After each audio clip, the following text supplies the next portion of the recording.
লোকটি যে কুকুরের বাটি কুড়িয়ে পেয়েছিল তাতে সে একটি হীরার আংটি রাখল। পরের সেকেন্ডেই বাটির ভেতরে দুটি একদম একই রকম হীরার আংটি দেখা গেল। তারপর সে ওই দুটি আংটি একসাথে বাটিতে রাখল। সঙ্গে সঙ্গে সেগুলো চাটিতে পরিণত হলো। তখনই লোকটি বুঝতে পারল সে আসলে একটি অলৌকিক ভাণ্ডার পেয়েছে। তাই সে পাগলের মতো হীরার আংটি নকল করতে শুরু করলো। এরপর সে রাস্তার পাশে একটি কাপড় বিছিয়ে স্টল বসালো। কিন্তু দাঁড়াতে গিয়ে অসাবধানতাবশত এক মহিলা ইন্টারনেট সেলিব্রিটির সঙ্গে ধাক্কা খায়। ওই মহিলা তাকে ধাক্কা দিয়ে সরিয়ে অসভ্য বলে চিৎকার করল।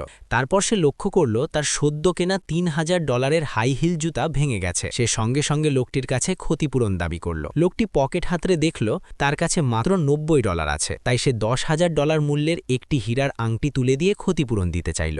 কিন্তু মহিলা ভাবল রাস্তার স্টলের জিনিস দিয়ে লোকটি তাকে বোকা বানাচ্ছে। সে হুমকি দিল যদি আংটিটি আসল হয় তাহলে সে তার 8 লাখ ফলোয়ারের সামনে লাইভে এসে লোকটির পা ধুয়ে দেবে। লোকটি বলল বিশ্বাস না হলে কাউকে দিয়ে যাচাই করাতে পারে। মহিলা জানালো তার একজন শীর্ষ ভক্ত আছে যে একজন ধনী যুবক। সে শহরের সবচেয়ে বড় গয়নার দোকানের মালিক এবং এক নজরেই বুঝে ফেলতে পারবে জিনিসটি আসল নাকি নকল।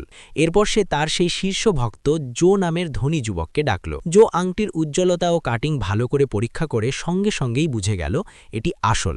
আরও অবাক করার বিষয় হল সব 100টি হীরার আংটি একদম একই রকম, এমনকি ক্ষুদ্রতম খুদ পর্যন্ত হুবহু এক। সে উত্তেজিত হয়ে লোকটিকে জিজ্ঞেস করল সে কি আংটিগুলো বিক্রি করতে রাজি আছে। লোকটি জিজ্ঞেস করল সে কত দাম দিতে চায়। শেষ পর্যন্ত সেই ধনী যুবক সব আংটি $30 মিলিয়ন কিনে নিল।